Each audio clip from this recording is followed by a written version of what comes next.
Morgen am Rande der Stadt Hoitschbruit, nahe der Grenze des Krüger Wildreservats. Die Luft ist kühl und die Sonne scheint golden.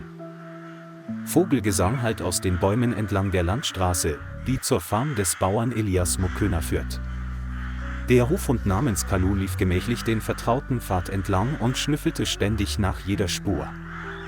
Plötzlich hörte er einen schwachen, unterbrochenen Schrei, wie einen Hilferuf von irgendwo am Straßenrand. Als Kalu näher kam, entdeckte er einen alten, rostigen Eisenkäfig, der verlassen neben einem Heuhaufen stand. Darin kauerte ein mageres Löwenjunges, seine Augen waren blutunterlaufen und sein Fell war fleckig und fiel büschelweise aus. Das Tier zitterte und war so schwach, dass es weder brüllen noch zurückweichen konnte, als sich ein Fremder näherte.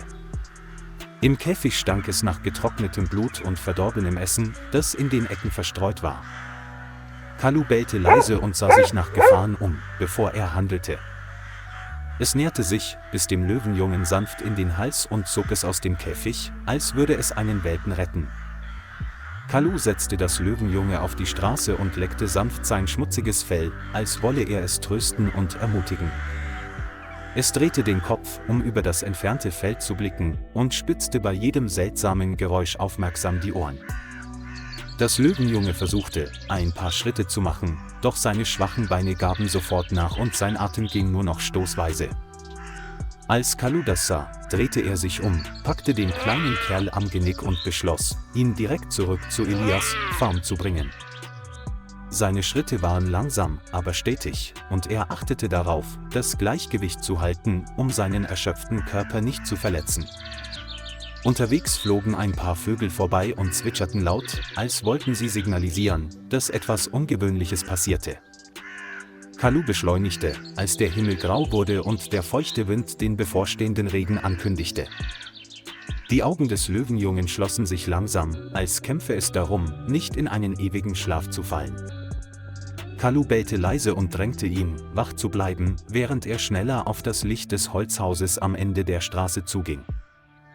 Schließlich erreichten die beiden den Hof, wo der vertraute Geruch von Heu und Wärme aus der Scheune strömte. Elias hörte das Bellen und eilte auf die Veranda, seine Hände noch immer mit dem Dreck der Gartenarbeit bedeckt.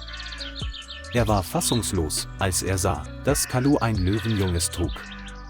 Es sah so zerlumpt und schwach aus, dass es ihm das Herz brach.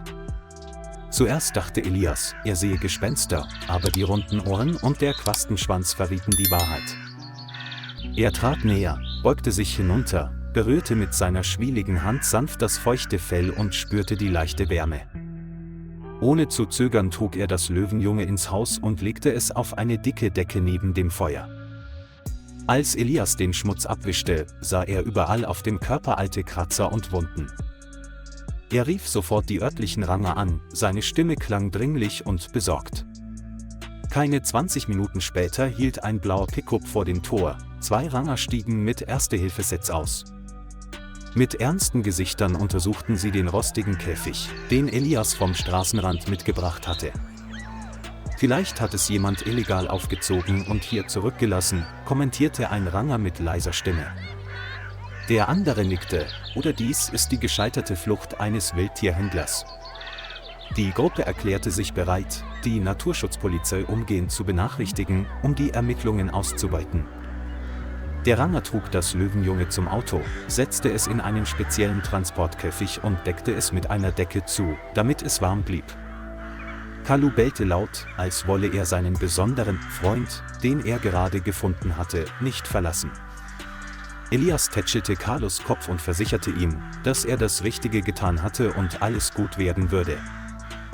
Die ersten Regentropfen fielen, als das Rettungsfahrzeug die rote Schotterstraße entlang rollte. Im Kruger Wildlife Rescue Center stehen Tierärzte für Notfälle bereit. Das Löwenjunge wurde auf den Untersuchungstisch gelegt, die Vitalzeichen zeigten einen schwachen Herzschlag und eine ungewöhnlich niedrige Körpertemperatur. Der Arzt verabreichte intravenös Flüssigkeiten, Mineralstoffpräparate und Antibiotika, um eine Ausbreitung der Infektion zu verhindern. Eine Krankenschwester reinigte sorgfältig die tiefe Wunde an seinem Bein, und jede Berührung ließ es leise stöhnen. Der Arzt beugte sich vor, seine Stimme war warm und beruhigend. Es ist okay, Kleines, du wirst nicht mehr im Stich gelassen. Sie fütterten es löffelweise mit Hackfleischbrei, gemischt mit Milch für Jungtiere, und jeder Schluck entfachte einen neuen Hoffnungsschimmer fürs Leben. Draußen prasselte der Regen herab, als wolle er den Schmerz und den Staub des Schicksals wegwaschen.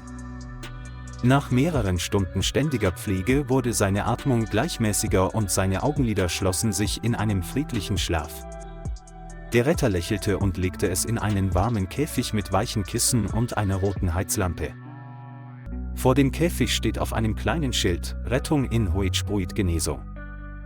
In den folgenden Wochen verbesserte sich der Gesundheitszustand des Löwenjungen rapide und sein Fell glänzte allmählich wieder. Es begann, mit Strohbällen zu spielen, über Baumstämme zu springen und simulierte Jagd zu üben. In der Zwischenzeit überprüfte die Naturschutzpolizei Kameraaufnahmen entlang der Dorfstraße, wo Elias den Käfig gefunden hatte. Auf einem Video ist zu sehen, wie der LKW anhält, den Käfig abstellt und sofort wieder wegfährt. Das vergrößerte Nummernschild erleichterte die Identifizierung des Besitzers eines Mannes, der bereits zuvor der illegalen Wildtierhaltung verdächtigt wurde. Weitere Ermittlungen führten nicht nur zur Festnahme dieser Einzelperson, sondern auch eines ganzen grenzüberschreitenden Wildtierhandelsrings. Mehr als 10 weitere seltene Tiere, darunter Leopardenjunge, Paviane und Antilopenkälber, wurden gerettet. Die Nachricht schockierte die Bevölkerung und veranlasste viele, ähnliche illegale Aktivitäten zu melden. Elias und Kalu werden als die unbesungenen Helden gefeiert, die das Leben eines seltenen Lebewesens gerettet haben. Ranger kommen immer noch regelmäßig vorbei und bringen Fotos und die neuesten Informationen zur Genesung mit. Jedes Mal, wenn er sie sah, rannte das Löwenjunge herbei und rieb als wortloses Dankeschön seinen Kopf an den Käfigstäben. Die Mitarbeiter des Zentrums nannten ihn Lucky, den glücklichen Überlebenden zwischen Leben und Tod. Nach 6 Monaten war Lucky stark, beweglich und absolut bereit, in die Wildnis zurückzukehren. An einem klaren Morgen brachte ein Rettungsfahrzeug es in die Sicherheit der Graslandschaften des Reservats. Die Käfigtür öffnete sich, Lucky zögerte einige Sekunden und blickte zurück zu den Menschen, die ihn gerettet hatten. Der Wind trägt den Duft von wildem Gras, den Gesang der Vögel und die Wärme der Freiheit mit sich, die ihn bei jedem Schritt einlädt. Es trat hervor, die Krallen berührten den trockenen Boden und spürte, wie die Kraft seine Muskeln erfüllte. Als er sich umdrehte, knurrte Lucky leise zum Abschied von allen. Sie standen still und beobachteten, bis die kleine Gestalt allmählich mit dem Gelb der Wiese verschmolz. Der tiefblaue Himmel schien die neu begonnene Reise zu segnen. Luckys Geschichte ging viral und wurde zu einem Symbol des Mitgefühls und des Kampfes gegen den Wildtierhandel. Auf der ruhigen Dorfstraße in Hoedspruit schlenderte Kalu noch immer gemächlich umher, als warte er auf ein weiteres Wunder.